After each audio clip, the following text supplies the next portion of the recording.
اعوذ باللہ من الشیطان الرجیم بسم اللہ الرحمن الرحیم واذکر فی الکتاب موسیٰ، اور کتاب میں تذکرہ کیجئے موسیٰ کا، انہ کان مخلصا، یقیناً ہم نے اسے خاص اپنا بنا لیا تھا۔ اس کی تفسیر آگے آ جائے گی سورہ طٰہٰ کے اندر۔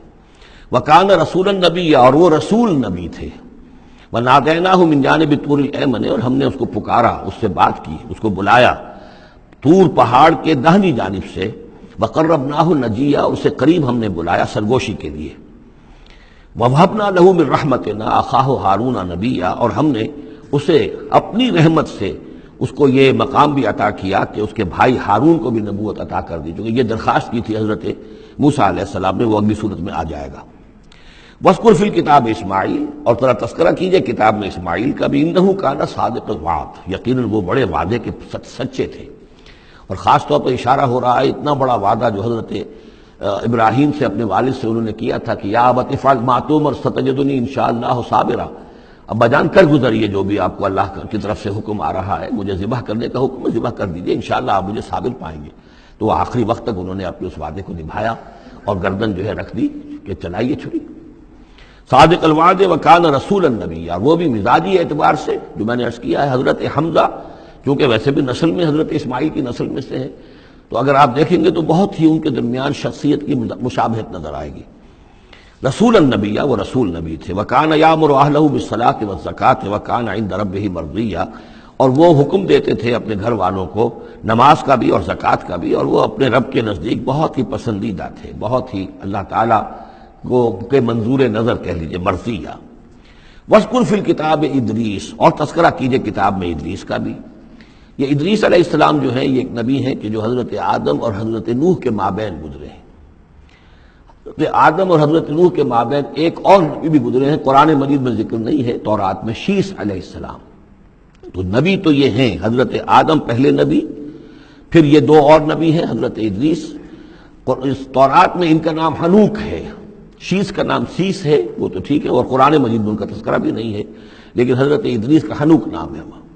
لیکن یہ کہ یہ دونوں ہیں درمیان میں حضرت آدم اور حضرت نوح علیہ السلام، پہلے رسول حضرت نوح علیہ السلام ہے، یہ دونوں نبی ہیں صرف۔ وَاذْكُرْ فِي الْكِتَابِ ادریس، اور تذکرہ کیجئے کتاب میں، اس قرآن میں، ادریس کا، انہ کان صدیقا نبیّا، یقیناً وہ بھی صدیق نبی تھے، مزاجاً ان کا بھی وہی حضرت ابراہیم کے ساتھ مناسبت، صدیقیت والا مزاج۔ وَرَفَعْنَاهُ مَكَانًا عَلِيًّا، اور ہم نے انہیں اٹھایا تھا بہت بلند مقام تک۔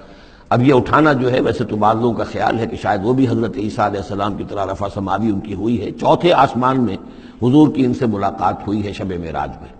لیکن ایک مفہوم اس کا یہ بھی ہے کہ اونچا مقام دینا، بلند مقام دینا، اس لیے کہ یہاں الہ نہیں ہے، وہاں جو ہے وہ رافعک الیہ، جہاں کہا گیا حضرت عیسیٰ کے بارے میں تمہیں اٹھانے والا ہوں اپنی طرف، تو اس سے مفہوم جو ہے بہت معین ہو جاتا ہے، یہاں ضروری نہیں ہے کہ وہ مفہوم لیا جائے۔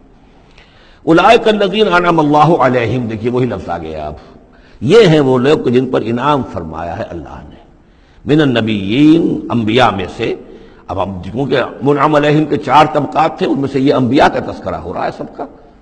تو من النبیین، من ذریۃ آدم، اولاد آدم میں سے، وممن حملنا مع نوح، اور پھر بعد ان میں سے ان کی نسل میں سے ہے جنہیں ہم نے نوح کے ساتھ اس کشتی میں سوار کرایا، ومن ذریۃ ابراہیم، اور پھر ذریۃ ابراہیم میں سے ہیں، ان کی اولاد سے، واسرائیل، اور حضرت یعقوب کی نسل سے ہیں، وممن ہدینا واجتبینا، اور جنہیں کہ ہم نے ہدایت دی اور جنہیں ہم نے چن لیا، پسند کر لیا۔ اذا تتلی علیہم آیات الرحمن، ان کی کیفیت یہ ہوتی تھی کہ جب رحمان کی آیات ان کو پڑھ کر سنائی جاتی تھی، خروا سجدا وبکیا، تو وہ گر پڑتے تھے اللہ کی جناب میں سجدہ کرتے ہوئے، روتے ہوئے۔ فخلف من بعدہم خلف، پھر ان کی جگہ پر بعد میں آ گئے، ان کے جانشین ہوئے، ان کے وارث ہوئے ایسے ناخلف لوگ۔ یہ خلف کا لفظ جب آتا ہے لام کے جزم کے ساتھ تو ناخلف، یعنی ایسے لوگ کہ جو اپنے اسلاف کے کردار اور ان کی بزرگی جو ہے اس کو برباد کرنے والے، تباہ کرنے والے، ان کی نیک نامی کو بٹا لگانے والے ہوں، ناخلف۔ فخلف من بعدہم خلف، پھر ان کی اولاد میں سے ایسے ناخلف بھی پیدا ہوئے، اضاعوا الصلاۃ، جنہوں نے نماز کو تو ضائع کر دیا، واتبعوا الشہوات، اور خواہشات کی پیروی کی، شہوات، خواہشات، جذبات، فسوف یلقون غیا، تو عنقریب ان کی ملاقات ہو جائے گی گمراہی کے ساتھ، یعنی گمراہی کا جو انجام ہے یہ اس سے دوچار ہو جائیں گے۔ الا من تاب وآمن وعمل صالحا، سوائے اس کے کہ جو توبہ کریں اور ایمان لائیں اور نیک عمل کریں، فاولئک یدخلون الجنہ، وہ لوگ جنت میں داخل ہوں گے، ولا یظلمون شیئا، اور ان پر قطعاً کوئی ظلم نہیں کیا جائے گا، ان کا کوئی حق تلفی نہیں کی جائے گی، ان کے پورے اعمال کا انہیں بدلہ مل جائے گا۔ جنات عدن التی وعد الرحمن عبادہ بالغیب، یعنی ان کو کیا ملے گا؟ وہ باغات، ریزیڈینشل گارڈن، بسنے والے باغات، رہنے والے باغات، جن کا کہ وعدہ کیا تھا رحمان نے اپنے بندوں سے غیب میں۔ یعنی ظاہر بات ہے قرآن مجید میں وعدہ ہو رہا ہے تو ابھی نہ وہ جنت ہمارے سامنے ہے، نہ خود اللہ تعالیٰ جو ہے روح روح ہمارے سامنے ہے، ہم ایمان لا رہے ہیں اس پر غیب میں، یؤمنون بالغیب۔ انہ کان وعدہ ماتیا، یقیناً اس کا وعدہ جو ہے وہ تو پورا ہونے والا ہی ہے، اس کو تو وقت پر پہنچنا ہی ہے، اب وہ اپنی جگہ پر پختہ ثابت ہوگا۔ لا یسمعون فیہا لغوا الا سلاما، وہ نہیں سنیں گے اس میں کوئی لغو بات، بس صرف سلام ہی سلام، ہر طرف سے فرشتے آ رہے ہیں تو سلام، قیلا سلاما سلاما۔ وَلَهُمْ رِزْقُهُمْ فِيهَا بُكْرَةً وَعَشِيًّا، اور ان کے لیے ان کا رزق ہوگا اس میں صبح بھی اور شام کو بھی۔ تِلْكَ الْجَنَّةُ الَّتِي نُورِثُ مِنْ عِبَادِنَا مَنْ كَانَ تَقِيًّا، یہ ہے وہ جنت جس کو کہ ہم جس کے وارث بنائیں گے ہم اپنے بندوں میں سے ان کو کہ جو متقی ہوں گے، خدا ترس ہوں گے، اللہ سے ڈرنے والے ہوں گے۔ وَمَا نَتَنَزَّلُ إِلَّا بِأَمْرِ رَبِّكَ، اور اے نبی ہم نہیں نازل ہوتے مگر آپ کے رب کے حکم سے۔ لَهُ مَا بَيْنَ أَيْدِينَا وَمَا خَلْفَنَا وَمَا بَيْنَ ذَلِكَ وَمَا كَانَ رَبُّكَ نَسِيًّا، اسی کے اختیار میں ہے جو کچھ ہمارے سامنے ہے اور جو کچھ ہمارے پیچھے ہے اور جو ان دونوں کے مابین ہے، اور اے نبی آپ کا رب بھولنے والا نہیں ہے۔ یہ بہت اہم مضمون ہے، اور در حقیقت ایک مضمون کا یوں سمجھیے کہ سلسلہ شروع ہو رہا ہے جس کی پہلی کڑی یہ ہے۔ اس کو یوں سمجھیے کہ حضور صلی اللہ علیہ وسلم کو جو قرآن مجید سے شغف تھا اور محبت تھی اور شوق تھا آپ کا، تو جو وقفہ پڑ جاتا تھا وہی میں، وہ آپ پر بڑا شاخ گزرتا تھا۔ آپ چاہتے تھے کہ وہی جلدی جلدی آئے تاکہ آپ اس سے اور اپنے وجود پرنور کو مزید منور کریں۔ آپ جو ہے قرآن مجید سے جو آپ کو عشق تھا اس کی بنا پر اس میں آپ کو اجلت رہتی تھی کہ جلدی آئے قرآن۔ تو اس حوالے سے آپ نے حضرت جبرائیل سے شکوہ کیا کہ آپ وقفے وقفے سے آتے ہیں، ہم انتظار کرتے رہتے ہیں۔ اس کا یہ جواب ہے جو جہاں دیا جا رہا ہے، وَمَا نَتَنَزَّلُ إِلَّا بِأَمْرِ رَبِّكَ، اے نبی ہم اپنی مرضی سے نہیں نازل ہو سکتے، ہم نہیں نازل ہوتے مگر آپ کے رب کے حکم سے۔ لہو ما بین ایدینا، یہ بہت ہی یعنی یوں سمجھیے کہ گہرے الفاظ ہیں۔ لہو ما بین ایدینا وما خلفنا، جو ہمارے آگے ہے اس کا اختیار بھی اللہ ہی کا ہے، جو ہمارے پیچھے ہے اس کا اختیار بھی اللہ ہی کا ہے۔ وما بینہما وما بین ذالک، آگے اور پیچھے کے مابین کون ہے پھر؟ ہم، میں، میرا وجود، میرے آگے میرے پیچھے، اور ان دونوں کے درمیان کون ہے؟ میں گویا کہ بالکلیہ اللہ تعالیٰ کے حکم کے تابع ہوں۔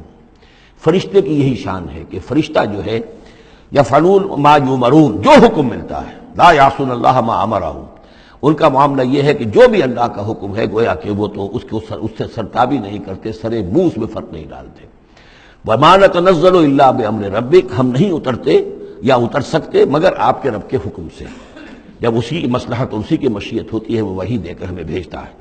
لہو ما بین ایدینا وما خلفنا وما بین ذالک وما کان ربک نسیا، اور اے نبی یہ جو کچھ تاخیر ہو جاتی کسی بھول کی وجہ سے نہیں ہے کہ اللہ کو کوئی نسیان لاحق ہو گیا ہے تو تھوڑی دیر کے لیے توجہ کہیں اور ہو گئی ہے، معاذ اللہ، تیرا رب جو ہے بھولنے والا نہیں ہے، بلکہ یہ حکمت کے تحت ہے، اللہ تعالیٰ کی مشیت ہی ہے۔ کذالک لنثبت بہ فؤادک رتل اللہ ترتیلا، وہ جو ہم پڑھ چکے سورہ بنی اسرائیل میں بھی، وقرآنا فرقناہ لتقرأہ علی الناس علی مکث ونزلناہ تنزیلا، یہ ہماری حکمت ہے کہ ذرا وقفے وقفے سے آپ یہ قرآن لوگوں کو پڑھ کر سنائیں۔ رب السماوات والارض، وہ رب ہے آسمانوں کا اور زمین کا، وما بینہما، اور جو ان دونوں کے مابین ہے، فاعبدہ، بس اسی کی بندگی اور پرستش کیجئے، واصطبر علیہ لعبادتہ، اور اس کی عبادت کے اوپر پوری طرح جمے رہیے، صبر کیجئے۔ هل تعلم له سمیا، تو کیا تم جانتے ہو کہ اس کی سی شان کا کوئی اور ہستی ہے؟ ظاہر بات ہے جو شان اللہ کی ہے اس کی سی شان رکھنے والی کوئی اور ہستی کائنات میں موجود نہیں۔